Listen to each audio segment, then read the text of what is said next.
Sir ఎక్కువ శాతం main లేడీస్కి సంబంధించి అడుగుతున్నా. లేడీస్ ఎక్కువగా శ్రద్ధ పెట్టేది అందం మీద. అండ్ ఇది కూడా ఈ మధ్య కాలంలోని ఆ ప్రోడక్ట్స్ అని ఈ ప్రోడక్ట్స్ అని ఇది వాడండి అది వాడండి అని చెప్పి చాలా వరకు రిజల్ట్ చూస్తే సున్నా. అండ్ దీంతో పాటు మళ్ళీ మనకి ఎక్స్ట్రా వచ్చేవి సైడ్ ఎఫెక్ట్స్.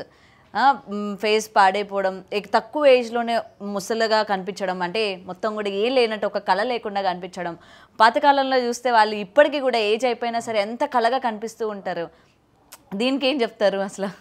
మళ్ళీ అదే మన లైఫ్ స్టైల్ ప్యాటర్న్ ఒకటి, స్లీప్ ప్యాటర్న్ ఒకటి, స్ట్రెస్. ఇవాళ స్ట్రెస్ మెయిన్ కన్సర్న్ అయిపోయింది. అండ్ ఇంకొకటి లేడీస్ అన్నారు కాబట్టి లేడీస్లో ఇవాళ రేపు మేజర్ కన్సర్న్ వాళ్ళ మెన్స్ట్రువల్ సైకిల్ అనేది చాలా డిస్టర్బ్డ్గా ఉంటుంది, ఒక ప్యాటర్న్ పరంగా ఉండలేదు. అది మెయిన్ ఏంటంటే వాళ్ళ స్లీప్ లేకపోవడం, వర్క్ స్ట్రెస్ ఒకటి, తర్వాత ఎడ్యుకేషన్ స్ట్రెస్ ఒకటి, తర్వాత స్లీప్ ఇంబ్యాలెన్స్ ఒకటి, అండ్ ఇంకొకటి మన ఈ ఫుడ్ డైట్ ప్యాటర్న్.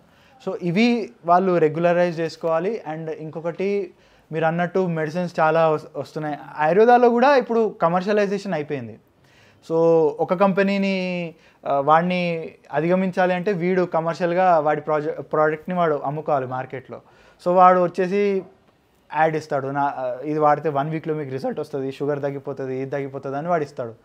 సో ఎవడైనా సఫరింగ్లో ఉన్న వాడికి అదొక వాడికి రెమెడీలాగా కనిపించి వాళ్ళు వెళ్తారు అటు సైడ్. వాడికి రిజల్ట్ దొరకదు, వీడికి రావాల్సిన మనీ అయితే వస్తుంది, బట్ మనం మళ్ళీ ఆ లూప్లో పడిపోతున్నాం. సో అదే జరుగుతుంది, ఫేక్ పబ్లిసిటీ ఒకటి.